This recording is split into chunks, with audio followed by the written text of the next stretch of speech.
नमस्कार, बहुत स्वागत है आपका विंध्या टाइम्स में। रीवा कांग्रेस इस समय रीवा में जन सत्याग्रह कर रही है। हमारे साथ पूर्व मंत्री और सीडब्ल्यूसी मेंबर कमलेश्वर पटेल जी हैं। आइए बात करते हैं उनसे। क्या कुछ सर, रीवा में जन सत्याग्रह करना पड़ रहा है, क्या ऐसी जरूरत पान पड़ी? देखिए, आज किसान परेशान है, खाद के लिए, बिजली के लिए परेशान है, शिक्षित युवा बेरोजगार रोजगार के लिए परेशान है। रीवा संभाग में सबसे ज्यादा नशे का व्यापार चल रहा है। अगर हम कहें उड़ता बिंद प्रदेश नशे के मामले में, तो वो कम नहीं होगा। आज बिजली के बिल में जबरदस्त वसूली हो रही है। 5-5 हजार रुपए बिजली के बिल बढ़े हुए आ रहे हैं। बिजली भी नहीं मिल रही है, कटौती हो रही है। तो आज हर स्तर पे भारतीय जनता पार्टी सरकार फेल हो चुकी है। कोई अगर सही आवाज उठाता है कांग्रेस का नेता, तो उसके खिलाफ FIR दर्ज कर देते हैं। आज कई स्कूलें बंद हो गई। कांग्रेस सरकार ने सत्ता का विकेंद्रीकरण किया था, शिक्षा का विकेंद्रीकरण किया था, स्वास्थ्य का विकेंद्रीकरण किया था। तो आज अगर आप देखेंगे, स्वास्थ्य सुविधाओं का भी जबरदस्त अभाव है।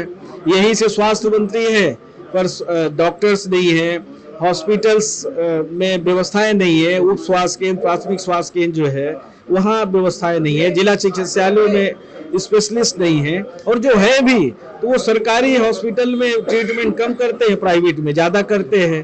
तो ये सरकार पूरी तरह से हर स्तर पे फेल है और पूरी तरह अव्यवस्थाओं का आलम है, और इसके लिए पूरी तरह से भारतीय जनता पार्टी की सरकार जिम्मेदार है। इसलिए कि विधानसभा ज्यादा लंबा चलती नहीं है, विधायकों की भी आवाज सुनाई नहीं देती विधानसभा में। तो जब सदन के अंदर जनता की आवाज सुनवाई नहीं दे, तो फिर हम लोगों के पास, विपक्ष के पास जन सत्याग्रह के अलावा और कुछ बचता नहीं है। अब तो वोट की चोरी भी हो रही है। आपने देखा होगा, राहुल जी ने जिस तरह से अभी एक्सपोज किया है। कल वोट सत्याग्रह दिल्ली में हुआ, वोट चोरी जिस तरह से की, चाहे वो कर्नाटक में हो, मध्य प्रदेश में हो, छत्तीसगढ़ हो, राजस्थान हो। अभी जो हमारा लोकसभा का चुनाव हुआ है, 1 करोड़ से ज्यादा वोट जो है ना 6 महीने के अंदर बढ़ गए। आपके महाराष्ट्र में जिस तरह से जो 5 साल में वोट जितनी बढ़ोतरी नहीं हुई, उससे ज्यादा वोट 5 महीने में बढ़ गए। तो जिस तरह से भारतीय जनता पार्टी की सरकार का कारनामा रहा है, ये आज लोकतंत्र का गला घोटने में लगे हैं।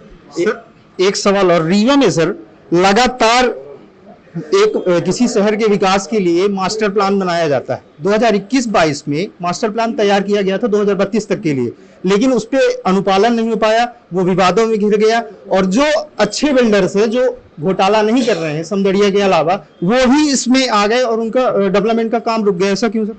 देखिए, सच बात ये है कि चाहे इंदौर हो, चाहे भोपाल हो, चाहे रीवा हो, चाहे अन्य शहर हो, इनकी नीयत ठीक नहीं है, इनका विजन नहीं है। ये विजनरी सरकार नहीं है। कांग्रेस पार्टी की सरकार हमेशा विजन के साथ काम करती है। हमारे नेता भी विजनरी हैं, और जो बोलते हैं वो सही साबित होता है। इनकी नीयत ठीक नहीं है, इसलिए ये मास्टर प्लान लागू नहीं हो पाया है। क्योंकि पर्टिकुलर समदड़िया को फायदा पहुंचाने के लिए, अन्य जगह इसी तरह का काला कारोबार करने के लिए सही ढंग से काम नहीं करते हैं, चाहे वो मास्टर प्लान का विषय हो, चाहे अन्य विषय हो। तो ये सबसे बड़ा कारण है। तो ये थे हमारे साथ कमलेश्वर पटेल जी। कैमरा पर्सन मनीष दाहिया के साथ हिमांशु त्रिपाठी, विंध्या टाइम्स, रीवा।